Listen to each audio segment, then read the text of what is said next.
Hello বন্ধুরা, সবাই কেমন আছো? আশা করি ভালো আছো। তোমাদের ভালোবাসায় আমিও খুব ভালো আছি। ক্যাপশনটা পড়ে তো তোমরা বুঝতেই পেরেছো আজকে কী বিষয়ে নিয়ে কথা বলতে চলেছি। যে আমি শ্বশুরবাড়ি কেন থাকি না, অনেকেরই এটা প্রশ্ন। কেন থাকি না সেটাই আজকে তোমাদের সাথে আলোচনা করব আর তোমাদেরকে দেখাবো মেন কারণ হচ্ছে কি।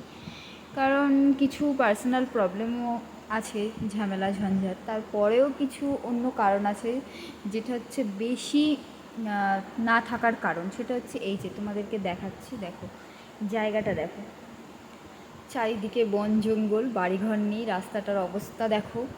আর তোমরা দেখতেই পাচ্ছ, দেখো তোমরা পরিবেশটা দেখো, পরিবেশটা খুব একটা ভালো পরিবেশ না। যতটা ফোনে সুন্দর লাগছে ততটা সুন্দর না। এই যে একটা বাড়ি, এই বাড়িটাতে আগে লোক থাকতো, এখন থাকে না। তারপরে অনেকটা গিয়ে এদিকে মাঠ দেখা যাচ্ছে, একটু মাঠটাও তোমাদের দেখিয়ে নিলাম।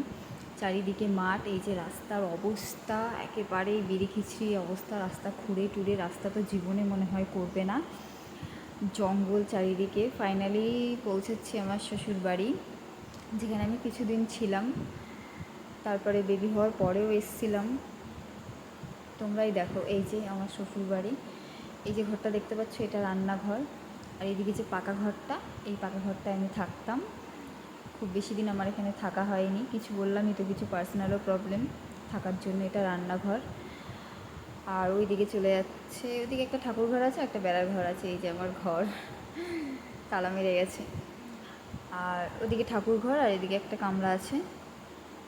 আর এই যে সেই ফাঁকা বাড়িটা দেখাচ্ছিলাম, ওই বাড়িটা। আর ওইদিকে একটা পুকুর আছে, ওই যে ওটা কলপাড়।